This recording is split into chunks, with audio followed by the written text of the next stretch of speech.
Rose's face lit up with joy. "I'm so excited. This is going to be great. I'll make sure I look my best. I want to impress him, Kelvin." The excitement bubbled in her chest as she prepared for the dinner, eager to win over the powerful billionaire who had been the cornerstone of Kelvin's life and success. The air was thick with excitement as Rose prepared herself for the dinner with Kelvin's father, the great Chief Stanley Okonkwo. The room was filled with the soft rustling of fabric as Rose moved about her apartment, checking herself in the mirror. The day had finally arrived, the day she would meet the man she'd only heard of in whispers, the billionaire who had built an empire. But more importantly, she was about to introduce herself as the fiancée of his only son. Rose's heart raced as she stared at herself in the full-length mirror. Her reflection stared back at her, a woman of beauty and elegance, draped in her finest clothes, her hair styled to perfection. She had made it. This moment, she knew, was her ticket into the world she had always dreamed of, a world of luxury, power, and respect. But there was something else weighing heavily on her mind: the red heels. Kelvin had given her the instructions the previous evening. "I bought these red heels for you to wear for dinner, Rose," he had said, his voice soft but filled with care. "My father loves red heels. He used to buy them for my mother when they were still together. I know you don't have any, and I want to make a good impression."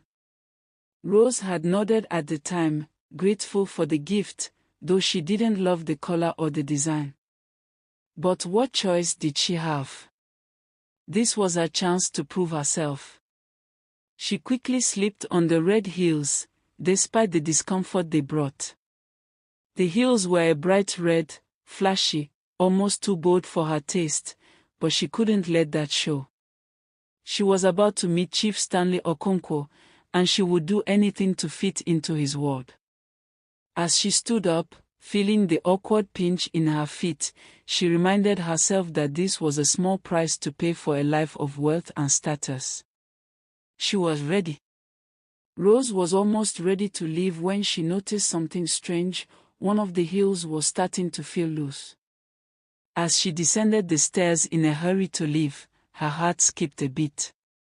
As Rose stepped down the stairs, feeling confident in her new attire, disaster struck. The left heel of the red shoe detached completely, and with a sharp lurch, Rose found herself teetering dangerously. She reached out to steady herself, her hand gripping the railing, but as she did, the other heel gave way. Both shoes had fallen apart, and Rose was left standing, frustrated and trembling with anger. "No, no, no," she muttered under her breath, looking at the now-defunct heels in despair. Her heart sank. She had no time to fix this. For a moment, she just stood there, staring at the shoes, seething with frustration. This was not how the evening was supposed to go. She had to meet Chief Stanley. She had to make a good impression. But now, her outfit was ruined. Her evening was slipping through her fingers. Panic gripped her chest. She glanced around, wondering if there was anything she could do to salvage the situation. Then, as if a light bulb had gone off in her mind, she remembered seeing a shoemaker outside her office just a few days ago. It was a small, humble man sitting by the gate, repairing shoes. She had barely paid him any attention, but now, desperate and running out of options, she grabbed her car keys and sped off, her heart racing with every passing second. Unbeknownst to Rose, the man she was about to confront was none other than Chief Stanley himself, who had taken matters into his own hands. He had watched her from a distance, observing her behavior, and now he was ready for the final test.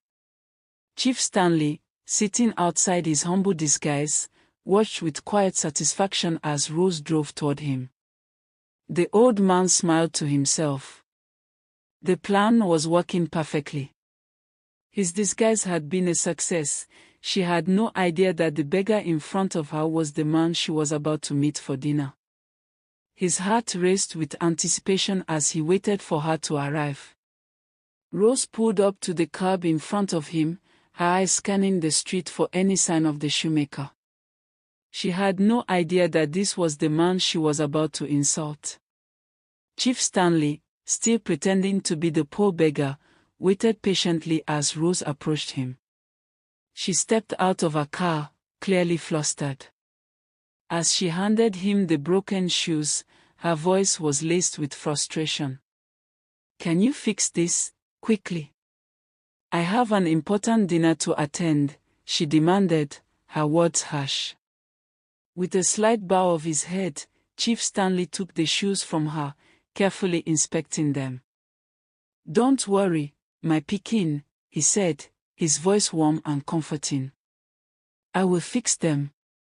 You can wear them and even run a 100-meter race in them."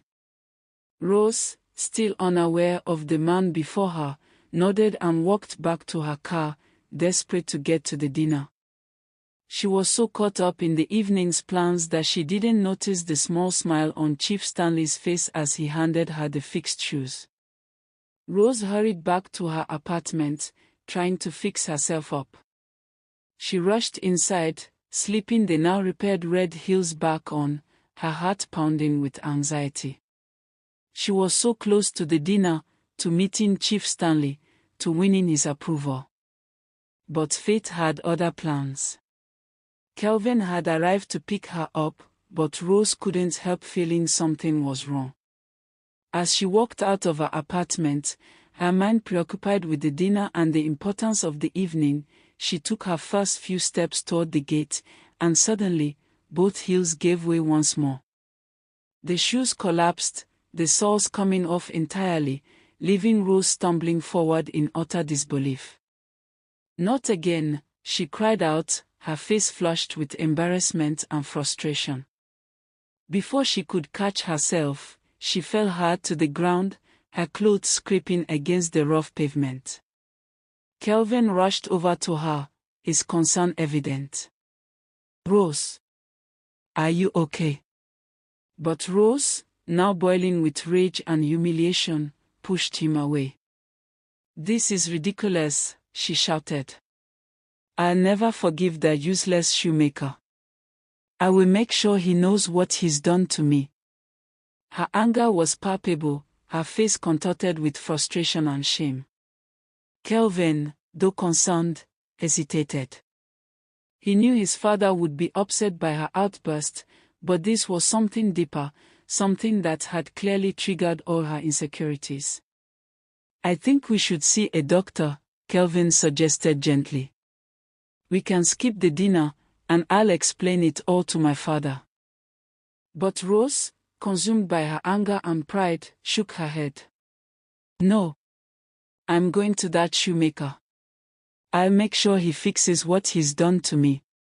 Kelvin, though confused, reluctantly agreed to take her there.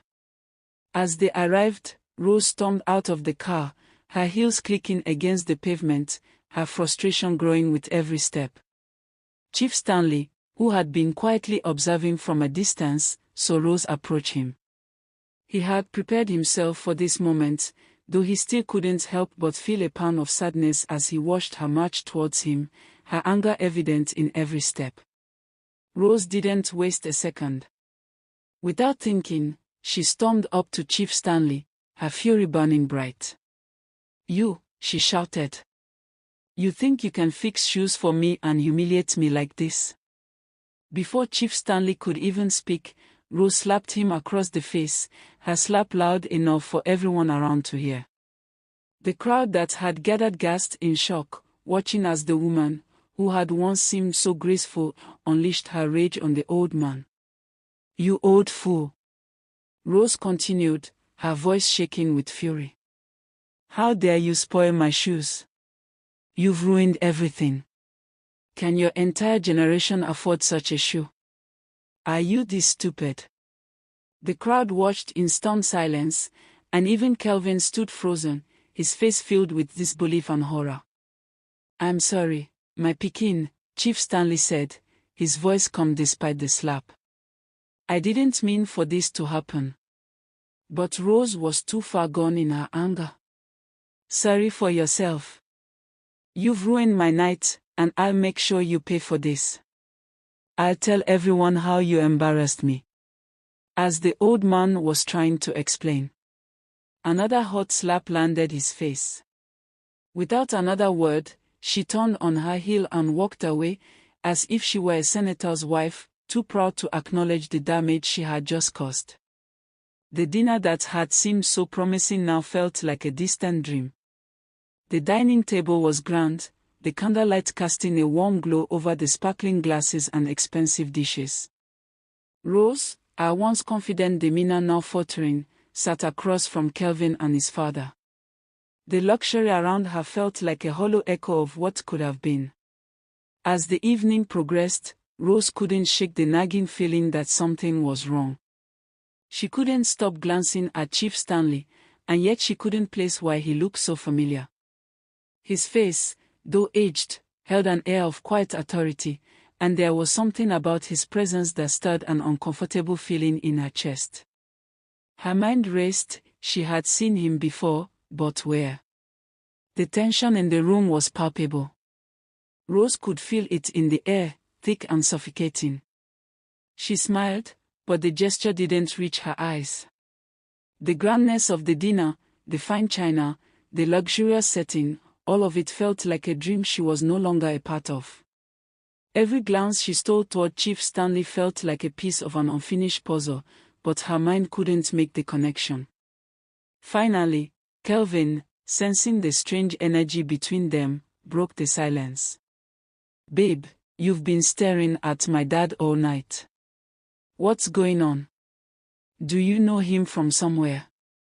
Rose's stomach churned as she hesitated, trying to put the pieces together. But before she could form a response, Kelvin turned toward his father. "Dad, do you know my woman? She's been acting like she's seen you before. Or is there something I don't know?" Chief Stanley smiled, his eyes twinkling with wisdom that only came from years of life experience. "No, son. I've been away for many years now. It's not possible that we've met before. Time changes many things." Rose's heartbeat quickened. The familiar feeling only grew stronger. Had she seen him before? She couldn't understand why her mind kept coming back to the old man she had insulted outside her office gate 2 days ago. But then, as if Kelvin had spoken the words she needed to hear, he asked again, his voice quiet but direct. "Babe, do you remember the poor shoemaker you slapped 2 days ago for not fixing your shoes properly?"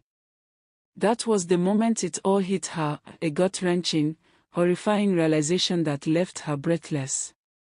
The memories of that fateful encounter, the angry slap, the humiliation, the reckless disdain she had shown, flooded her mind. The truth crushed her. The man she had belittled, humiliated, and slapped in front of everyone was sitting right across from her at that very table. It was Chief Stanley. Sitting right in front of her, but this time, not as a poor hungry shoemaker anymore, but as the one and only Chief Stanley Okonkwo I, the oil and gas lord. The shock hit her like a tidal wave, too overwhelming to comprehend. Her hands shook, and her vision blurred as the pieces of the puzzle fell into place. Her heart raced wildly in her chest, pounding painfully against her ribs as the weight of her actions crashed down on her. It was Chief Stanley, her soon-to-be father-in-law, the very man she had been trying so desperately to impress. The man she had so arrogantly dismissed and slapped in front of an audience. She had slapped him. The realization set her heart on fire, the shame curling in her stomach like a heavy stone. Everything in her body screamed for escape, but there was nowhere to go. There was no hiding from the truth. Her breath caught in her throat, and before she knew it, she was on the floor. Her knees buckled, and she crumpled to the ground, her eyes wide with horror, her face flushed with humiliation. Tears streamed down her face as she struggled to find words, to say anything that could fix what she had just realized. "I'm so sorry," her voice cracked as she looked up at Chief Stanley, her words barely audible, suffocated by the suffocating weight of regret. "I didn't know. I didn't know it was you." The sobs that followed were uncontrollable. She could feel her body shaking, her chest heaving with each breath, the reality of her actions suffocating her in the dining room. Her world had been shattered in an instant, and she was now drowning in the consequences. Kelvin was frozen, his eyes wide with disbelief. He had never seen Rose like this, had never imagined that the woman he loved could be so reckless, so blinded by her own arrogance. The disappointment hit him hard, harder than anything he had felt before. "Rose," he whispered, stepping toward her. His voice was heavy, thick with the weight of his emotions. "How could you? Why didn't you tell me?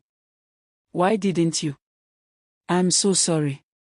Please, I didn't know. I didn't know."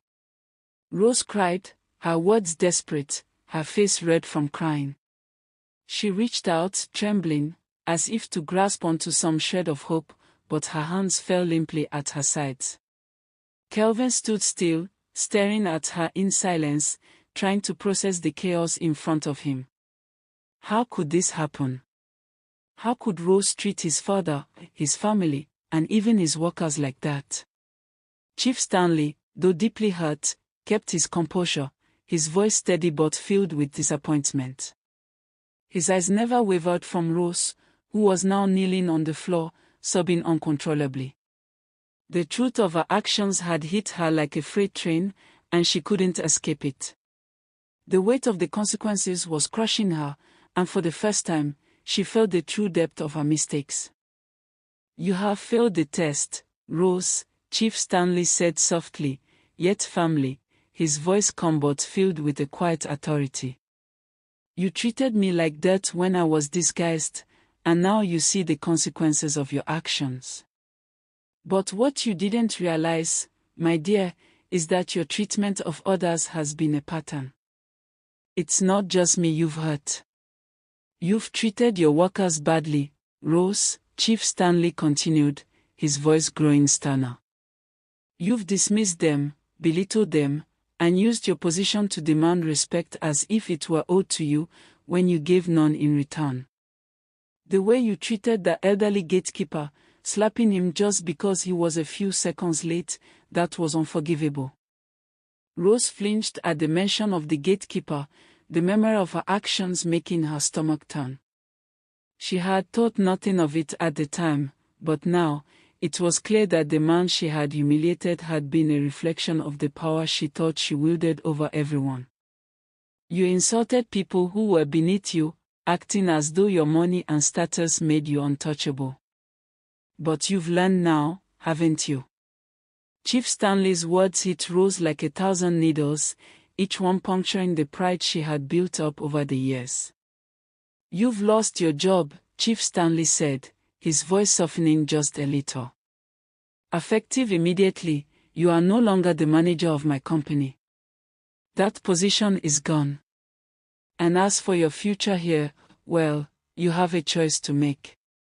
Rose's eyes widened, her chest tightening in panic. "What do you mean?" she whispered, her voice trembling. Chief Stanley looked at her with calm, unwavering eyes. "You can step down from your position and take on a more humble role. You can become an ordinary cleaner in the company, and maybe that will teach you the value of respect, humility, and hard work. Or, you can leave entirely, never to return." Rose's heart shattered as she heard the words leave his mouth. She had worked so hard to get to where she was, to build a life of luxury and respect, only to have it all stripped away. The thought of being reduced to a cleaner, someone she had once looked down on, was unbearable. But leaving the company completely, that was a blow she wasn't sure she could survive. She opened her mouth to protest, to plead, but no words came out. Her mind was spinning, the reality of her situation sinking in. The man who had once been so kind to her, the man she had tried to impress with her beauty and ambition, was now offering her the most humbling choice of her life. "Make your choice, Rose," Chief Stanley said, his voice no longer full of anger, but a resigned sadness. "Your actions have consequences, and you must live with them. But know this, you've already lost my respect. The question is whether or not you will learn from this, or if you will walk away, continuing to believe that the world owes you something." Rose sank further into her despair, the weight of the world pressing down on her shoulders. The dream she had built, the dream of marrying into wealth, of living a life of luxury and status, had shattered in an instant. She had not just lost her job, she had lost her dignity, her respect, and any hope of the future she had envisioned. Kelvin, having witnessed everything from the doorway, stood frozen in shock. His face, once filled with love for Rose, was now hardened by disappointment. He had hoped she would learn, hoped that she would change, but now, all he felt was the painful truth that the woman he had loved was not who he thought she was. "I can't believe this," Kelvin said, his voice tight with emotion. I need to process this." He looked back at Rose, his heart breaking. "I don't know who you are anymore." His words struck Rose like a dagger. She had lost him, too. The man she had believed would always stand by her was walking away, his back turned as he headed for the door. "Kelvin, please," Rose cried, her voice hoarse as she reached out to him, but it was no use. He didn't turn back. The sound of the door clicking shut echoed in her ears, a painful reminder that she had driven him away with her arrogance and pride. The room fell silent, the weight of the consequences pressing heavily on Rose's chest. She was alone now. Alone with the wreckage of her own choices. As Rose continued to sob on the floor, Chief Stanley stood up and made his way toward the door. His words lingered in the air, a reminder of the test that had exposed Rose's true character.